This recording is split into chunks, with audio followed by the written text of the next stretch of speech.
Good morning children. So today we are going to discuss the NCERT exercise of wave optics chapter, right? So we'll start with the first question, that is 10.1. The question says monochromatic light of wavelength 589 nanometer is incident from air on a water surface. Light having some wavelength is coming from air to water, air on a water surface. What are the wavelength, frequency and speed of, first part is reflected part and second is refracted light. Refractive index of water is given, that is 1.33. So what is given in the question? We have refractive index which is 1.33. We have speed of light, even if it is not given, you are supposed to use it 3 into 10 to the power 8 meter per second. And wavelength is given as 589 nanometer. Converting 589 nanometer to meter, that becomes 589 into 10 to the power minus 9 meter. What has been asked? कि wavelength, frequency और speed क्या होगा अगर light एक surface से reflect हो रही है और एक सरफेस में रिफ्रैक्ट हो रही है. So first will solve for the reflected light. So we know that whenever light is falling and reflecting back from a surface, its frequency will not change. Why? Because frequency is the characteristic of the source. जिस source ने एक frequency की light एक बार produce कर दी, that frequency is not going to change, right? So frequency does not change. Frequency, we know the relation, velocity is distance lambda upon time. Lambda upon t. 1 upon t can be written as nu, so c is equals to nu lambda. Nu can be written as c upon lambda, that is c upon lambda. We know the value of c. Lambda we have already converted. Solving, frequency comes out to be 5.09 into 10 raised to power 14 hertz. This is all about the reflected light.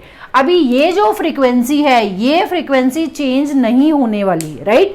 Now the second part is the refracted light. So for refracted light also frequency remains unchanged. जब भी light एक medium से दूसरे medium में जा रही है तो फ्रीक्वेंसी सेम होगी, such that it's the velocity and wavelength of light will change such that the ratio will remain same. ये जो फ्रीक्वेंसी है ये वेलोसिटी ऑफ लाइट और वेवलेंथ का रेशियो होती है हर एक मीडियम में. अभी हम एयर की बात करें तो velocity of light upon wavelength ये कांस्टेंट ही रहने वाला है. अभी अगर हम रिफ्रैक्शन की बात करें तो velocity will change, value of velocity will change, lambda will change such that the frequency remains constant, right? So in second part frequency will not change. What will change? Wavelength will change and velocity will change. So we know that we have studied in Snell's law, mu is equals to c upon v. Velocity in first medium upon velocity in second medium. Velocity in first medium is velocity of light in air.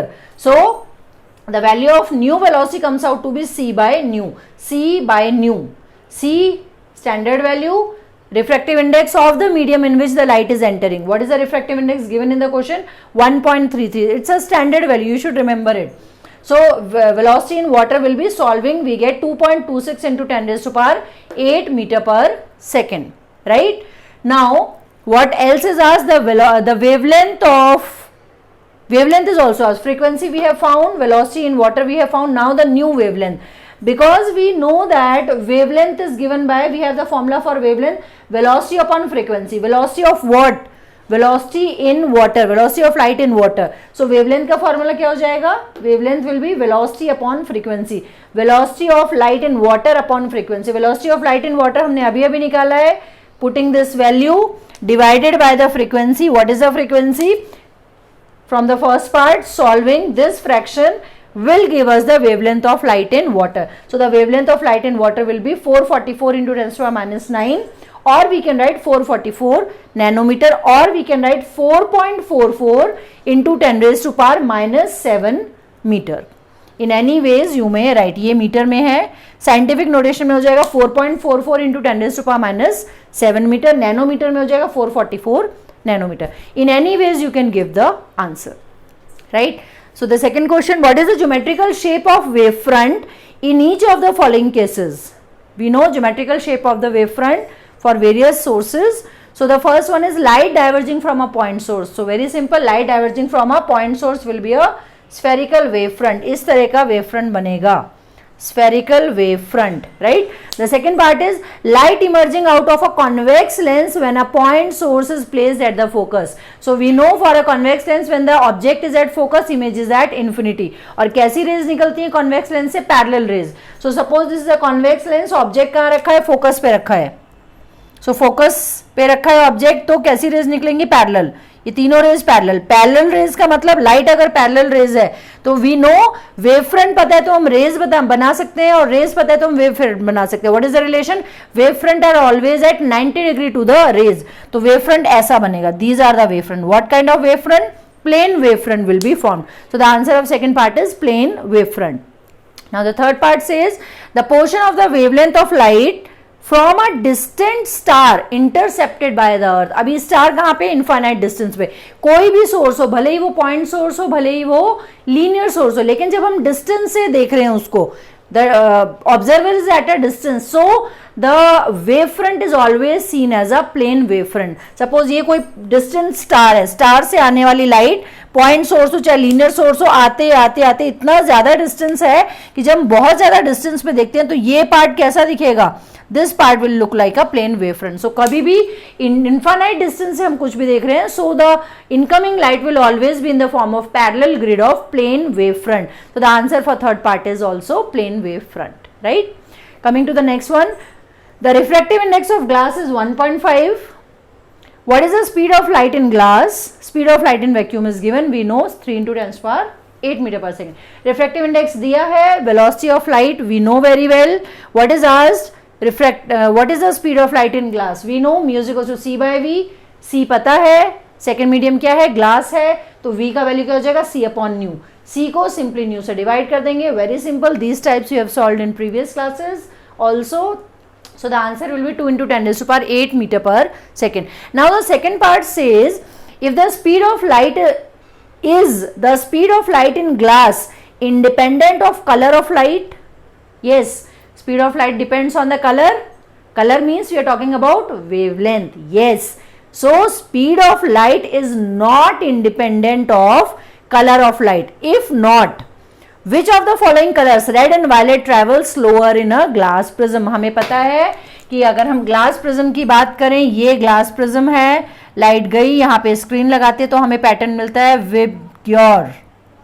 सबसे ज्यादा कौन सा colour bend होता है? Violet. सबसे कम कौन सा bend होता है? रेड. मतलब सबसे स्लोली रेड फटाफट यहां पहुंच गया, लेकिन वायलेट को जाते जाते जाते जाते इतना बेंडिंग हुआ, क्योंकि इतना बेंडिंग हुआ वायलेट का और इतना बेंडिंग हुआ, यस, रेड का बेंडिंग इतना हुआ और वायलेट का इतना हुआ. क्यों? क्योंकि उसका स्पीड स्लो है. Why? Because the refractive index of violet is greater than the refractive index of red. So our answer will be no. The speed of light is not independent of wavelength. Wavelength पर depend करती है speed of light. That is, wavelength means the color of light. So because it is asked in the terms of color, so color means we will mention here wavelength पे depend करती है तो color पे depend करती है. So which color will move slow? Violet color will move slower than red color in prism. Why? Because the refractive index of violet is more. Light bending ability ज्यादा है. Light bending ability ज्यादा है तो light ज्यादा bend होगी. ज्यादा bend होगी तो उसकी velocity reduce होगी, तो वो slowly जाएगी. तो violet color will move slow as compared to red color because mu v is greater than mu r. And velocity किस पे depend करती है? Velocity is c upon mu. Mu क्या है? c by v. तो velocity किस पे depend करती है? रिफ्रैक्टिव इंडेक्स पे. v is c by mu. अगर रिफ्रैक्टिव इंडेक्स ज्यादा है तो स्पीड कम हो जाएगा, जैसा कि वायलेट के साथ हुआ.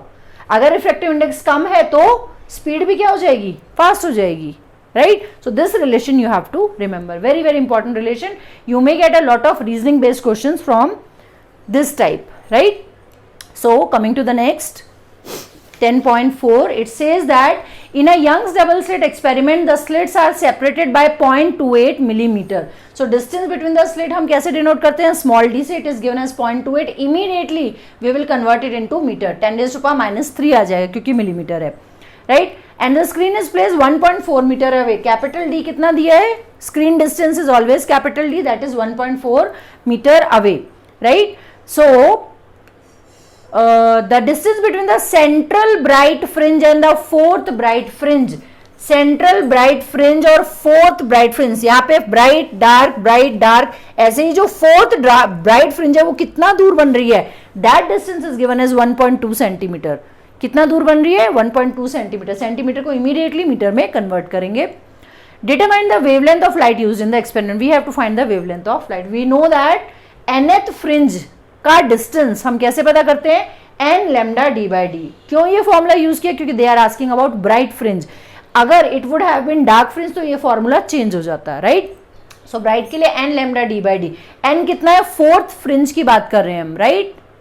यस, फोर्थ ब्राइट फ्रिंज की बात करें तो n कितना है, 4 है। सो xn होता है n lambda d by d, तो लैम्डा क्या आ जाएगा, xn into D upon n into capital D।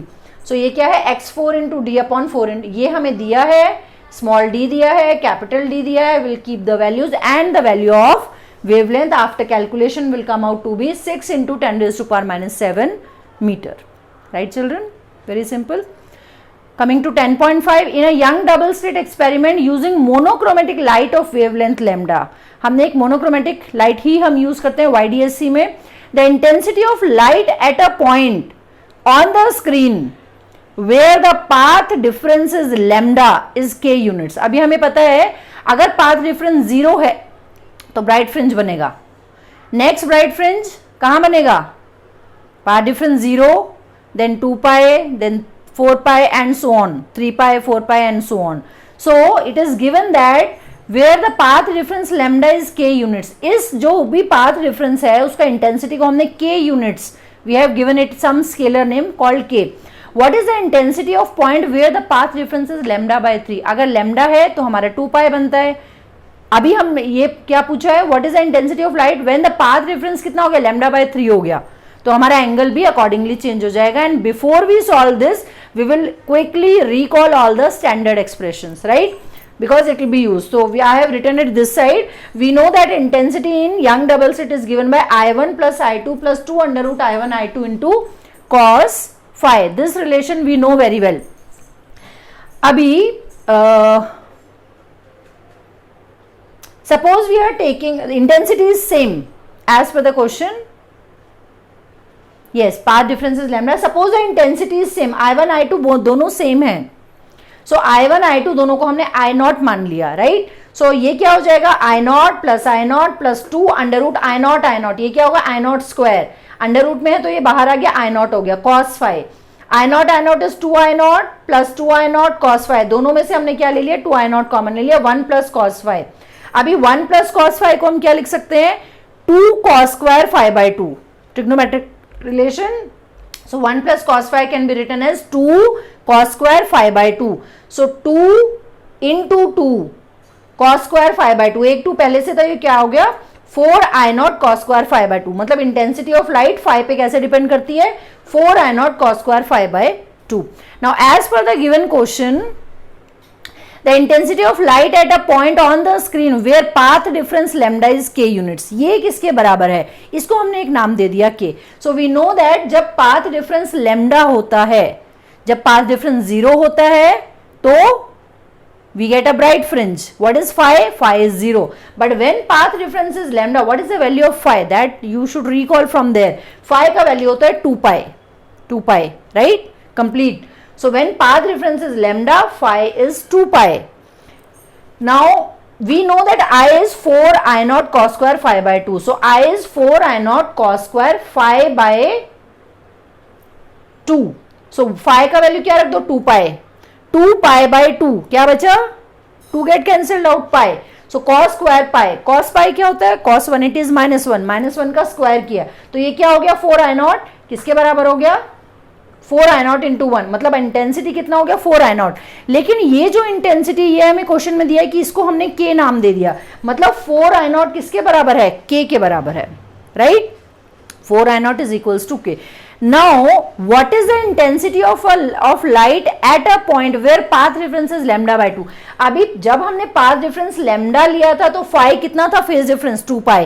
अभी हमने path difference को क्या कर दिया, lambda by 3 कर दिया, तो ये भी क्या हो जाएगा, 2 pi by 3। भाई ये lambda था तो 2 pi था, ये हमें याद रखना है। इसको हमने डिवाइडेड बाय 3 किया तो इसको भी हमें क्या करना पड़ेगा, 2 pi by 3 करना पड़ेगा। अभी रख दो यहाँ पे 4 I नॉट कॉस क्या होता है 5/2, अभी क्या हो जाएगा 5 2π/3 हो गया बाय 2, मतलब 2π/3 divided by 2, 2 get cancelled out, what remains cos square π/3, that is cos square of π/3 is 60 degree, cos 60 is half, half का स्क्वायर, तो क्या आ गया यहाँ पे 4 I नॉट इंटू 1/4, हाफ का square is 1/4, this 4 get cancelled out, तो intensity कितनी आ गई I नॉट, लेकिन इंटेंसिटी हमने ये रिलेशन निकाला था कि 4 I नॉट किसके बराबर है, k के बराबर, 4 I not is k as per the question.